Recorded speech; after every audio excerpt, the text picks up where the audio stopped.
अमेरिकी और ब्रिटेन के ठिकानों पर इजराइल का हमला। ब्रिटेन का दावा, हमारे एयरबेस पर हुए हमले के पीछे ईरान नहीं। सऊदी अरब तेल रिफाइनरी पर मोसाद ने किया हमला। सऊदी अरब ने पकड़े इजराइल के जासूस, भड़का अमेरिका। इजराइल के प्रधानमंत्री बेंजामिन नेतन्याहू का खेल अब उल्टा पड़ गया है। पहले तो उन्होंने ईरान के खिलाफ अमेरिका के राष्ट्रपति डोनाल्ड ट्रंप को भड़काया, अमेरिका का इस्तेमाल अपने फायदे के लिए किया, जंग में अमेरिका को घसीट लिया और अब वो पूरे नेटो को जंग में घसीटने की कोशिश में जुटे हुए हैं। लेकिन जो रणनीति नेतन्याहू ने तैयार की थी, वैसे इसे रणनीति नहीं, साजिश कहा जा सकता है, क्योंकि इजराइल अमेरिका के सहयोगियों को धोखा देकर जंग में शामिल कराने की कोशिश कर रहा था। अभी ये खबर सामने आई थी कि सऊदी अरब भी जंग में शामिल हो सकता है, क्योंकि ईरान की तरफ से उस पर लगातार हमले हो रहे हैं। उसकी रिफाइनरियों को निशाना बनाया जा रहा है।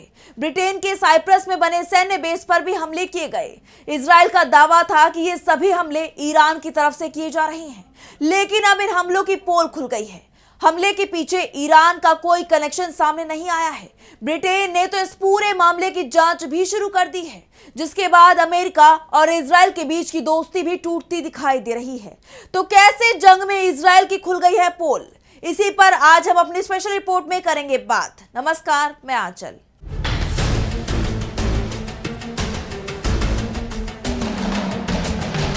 अमेरिका और इजराइल की दोस्ती में दरार पड़ती दिखाई दे रही है और इस दरार के पीछे इजराइल की साजिश को जिम्मेदार माना जा रहा है, क्योंकि अभी तक ये माना जा रहा था कि अमेरिका के मित्र देशों पर जो हमले हो रहे हैं उसके पीछे ईरान का हाथ है। ईरानी ड्रोन तबाही मचाए हुए हैं, लेकिन अब जो खुलासे हो रहे हैं वो बेहद चौंकाने वाले हैं, क्योंकि सऊदी अरब तेल रिफाइनरी और साइप्रस में ब्रिटेन के सैन्य बेस पर जो हमले हुए हैं वो ना तो ईरान की तरफ से किए गए हैं और ना ही इन हमलों में ईरान में बने ड्रोन का इस्तेमाल किया गया है। जिन ड्रोन का इस्तेमाल किया गया है वो ईरानी शाहिद ड्रोन नहीं था, बल्कि शाहिद जैसा ड्रोन था। ब्रिटेन की तरफ से इसे लेकर बड़ा दावा किया गया है कि साइप्रस पर उसके बेस पर हुए हमले में शाहिद ड्रोन जैसे ड्रोन ने हमला किया था। ये ड्रोन काफी हद तक शाहिद जैसा था, लेकिन शाहिद नहीं था। ऐसे में सवाल उठ रहे हैं कि किस देश ने ईरानी ड्रोन की कॉपी करने की कोशिश की है। दरअसल 1 मार्च की रात को साइप्रस के एक्रोटीरी एयरबेस पर ड्रोन हमला हुआ था। इस हमले में रनवे और एक विमान हैंगर को नुकसान पहुंचा।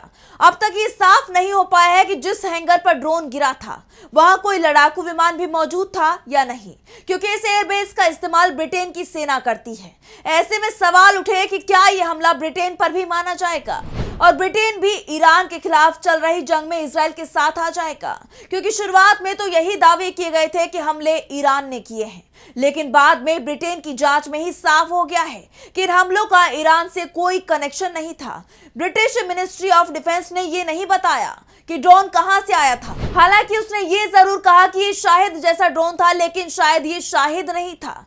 शाहिद ड्रोन ईरान ने डिजाइन किए हैं, लेकिन इसकी कॉपी अमेरिका, इजराइल समेत कई देशों ने की है।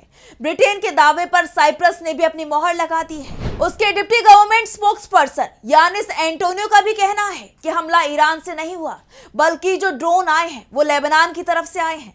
लेबनान के बड़े हिस्से पर इस वक्त इजराइल का नियंत्रण है। ऐसे में सवाल उठ रहे हैं कि क्या ब्रिटेन के एयरबेस पर हमला कर इजराइल ने कोई बड़ी साजिश तो नहीं रची थी? ब्रिटेन को भड़काकर वो उसे इस जंग में खींचने की साजिश तो नहीं कर रहा था? क्योंकि दो बातें साफ हो गई हैं। पहली कि ये ड्रोन ईरान से नहीं आए, दूसरा ये कि ड्रोन ईरान के भी नहीं थे, ये ड्रोन किसी और देश के बनाए हुए थे। अब सवाल ये है कि जब जंग में ईरान इस वक्त अकेला है, उसे जो मदद मिल रही है वो रूस की तरफ से मिल रही है। रूसी ड्रोन अगर होता तो वो ईरान से लॉन्च होता, ना कि लेबनान से। ऐसे में इजराइल खुद ही अपने बुने जाल में फंसता दिखाई दे रहा है, क्योंकि साइप्रस में ब्रिटेन के सैन्य बेस पर हुए हमले के बावजूद ब्रिटेन इस जंग में शामिल नहीं हुआ है और ना ही अपने सैन्य बेस का इस्तेमाल ईरान पर हमले के लिए वो करने दे रहा है। वैसे सिर्फ ब्रिटेन के साथ ही बड़ा धोखा नहीं हुआ है, सऊदी अरब के साथ भी बड़ी साजिश हुई है। जिस तरह से साइप्रस को निशाना बनाया गया, उसी तरह से सऊदी अरब की सबसे बड़ी तेल रिफाइनरी रास तनूरा पर भी ड्रोन हमला हुआ है।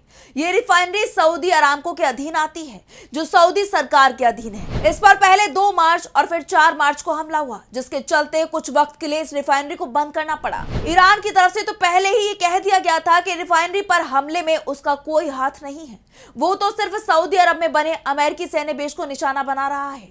जबकि सऊदी अरब की तरफ से पहले कहा जा रहा था कि हमले के पीछे ईरान ही है और अमेरिका के राष्ट्रपति डोनाल्ड ट्रंप ने तो यहां तक दावा कर दिया था कि अब सऊदी अरब भी इस जंग में कूदने की तैयारी में है, यानी सऊदी अरब की जमीन से भी अब ईरान पर हमले शुरू होने वाले हैं।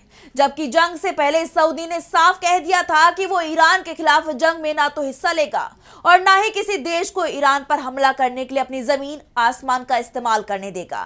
फिर अचानक ट्रंप की तरफ से जब दावा हुआ कि सऊदी जंग में उतरने को तैयार है, लेकिन तभी एक और बड़ी खबर सामने आती है कि सऊदी अरब में मोसाद के 2 जासूस गिरफ्तार किए गए हैं। इसके बाद ही सारा खेल पलटना शुरू हो जाता है, क्योंकि एक और बड़ी खबर सामने आती है कि सऊदी की तेल रिफाइनरी पर जिन ड्रोन ने हमला किया वो ड्रोन भी ईरान से नहीं आए थे, वो ड्रोन भी लेबनान से ही लॉन्च हुए थे। ऐसे में सवाल उठ रहे हैं कि ईरान जिन देशों पर हमले नहीं कर रहा है, साफ इनकार कर रहा है, फिर उन पर लेबनान से हमले क्यों हो रहे हैं? इसके पीछे कहीं इजराइल का कनेक्शन तो नहीं है?